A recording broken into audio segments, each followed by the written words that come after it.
Hello and welcome to the political times. Delhi विधानसभा चुनावों में आम आदमी पार्टी की हार के बाद से पंजाब में उथल-पुथल की अटकलें लग रही हैं। राज्य में नेता विपक्ष प्रताप सिंह बाजवा ने एक बार फिर दावा किया है कि भगवंत मान सरकार गिरने वाली है। बाजवा ने कहा कि मान जल्द ही बीजेपी में शामिल होंगे। आगे बढ़ने से पहले आपसे उम्मीद है कि आप वीडियो को लाइक करेंगे और चैनल को सब्सक्राइब करेंगे। दिल्ली विधानसभा चुनावों में आम आदमी पार्टी आपकी हार के बाद एक बार फिर से कांग्रेस नेता प्रताप सिंह बाजवा ने बड़ा दावा किया है। बाजवा ने पंजाब विधानसभा सत्र के पहले दिन कहा कि आपकी पंजाब में सरकार जल्द ही गिर जाएगी। बाजवा ने दावा किया कि मुख्यमंत्री भगवंत मान कभी भी बीजेपी में शामिल हो सकते हैं। आम आदमी पार्टी के 35 से 40 विधायक भी बीजेपी के संपर्क में हैं। कांग्रेस नेता बाजवा ने कहा कि भगवंत मान केंद्रीय रेल राज्य मंत्री रवनीत सिंह बिट्टू के जरिए केंद्र सरकार के साथ लगातार संपर्क में हैं। वे कभी भी बीजेपी का दामन थाम सकते हैं। बाजवा ने यह दावा किया कि दिल्ली चुनाव परिणाम आने के बाद भी किया था। पंजाब 2026 में चुनाव होने हैं। पंजाब विधानसभा में नेता प्रतिपक्ष प्रताप सिंह बाजवा का कहना है कि आपके 32 विधायक उनके संपर्क में हैं। बाजवा का कहना है कि कांग्रेस भगवंत मान सरकार को नहीं गिराएगी बल्कि बीजेपी ही खेल करेगी। पंजाब के विपक्ष के नेता कांग्रेस के प्रताप सिंह बाजवा ने दावा किया है कि आम आदमी पार्टी के 32 से ज़्यादा विधायक उनके संपर्क में हैं। उन्होंने यह भी इशारा किया है कि कुछ और विधायक बीजेपी के संपर्क में हो सकते हैं। बाजवा के अनुसार भगवंत मान की सरकार गिरने के कगार पर है, लेकिन उन्होंने साफ किया कि कांग्रेस सरकार गिराने में कोई भूमिका नहीं निभाएगी। प्रताप सिंह बाजवा ने कहा कि सरकार गिराने का काम बीजेपी करेगी।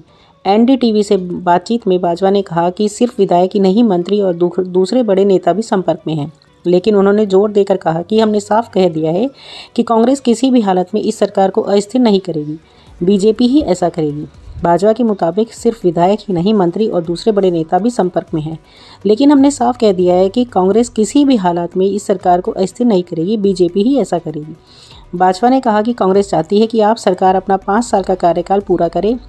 बाजवा जी ने ऐसा ताकि लोग देख सकें कि उन्होंने कैसी सरकार चुनी है। कांग्रेस नेता का मानना है कि जनता को खुद अनुभव करना चाहिए कि उन्होंने किस तरह की सरकार को चुना है। इससे लोग अगली बार सोच समझकर वोट करेंगे। देखना होगा कि आगे क्या होता है। क्या वाकई में आप सरकार पर संकट के बादल मंडरा रहे हैं? क्या बीजेपी वाकई में सरकार गिराने की कोशिश करेगी और क्या कांग्रेस वाकई में दूर ही रहेगी? ये तो आने वाला वक्त ही बताएगा।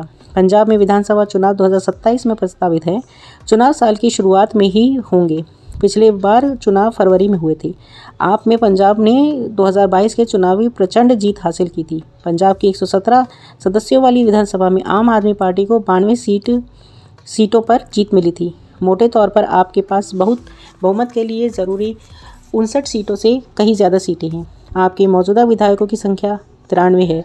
ऐसे में भगवंत मान सरकार को फिलहाल कोई खतरा नहीं है। कांग्रेस विपक्ष में सबसे बड़ी पार्टी है, उसके पास कुल 16 विधायक हैं, जबकि शिरोमणि अकाली दल के पास 3, बीजेपी के 2 और बीएसपी के पास 1 विधायक है। 1 सीट पर निर्दलीय का कब्जा है, 1 सीट रिक्त है। दिल्ली में आपकी सत्ता जाने के बाद पंजाब की राजनीति गरमाई हुई है। आपके इसके बारे में क्या विचार हैं? कमेंट में ज़रूर बताइए और लाइक, सब्सक्राइब और शेयर करना ना भूलें। Bye, take care.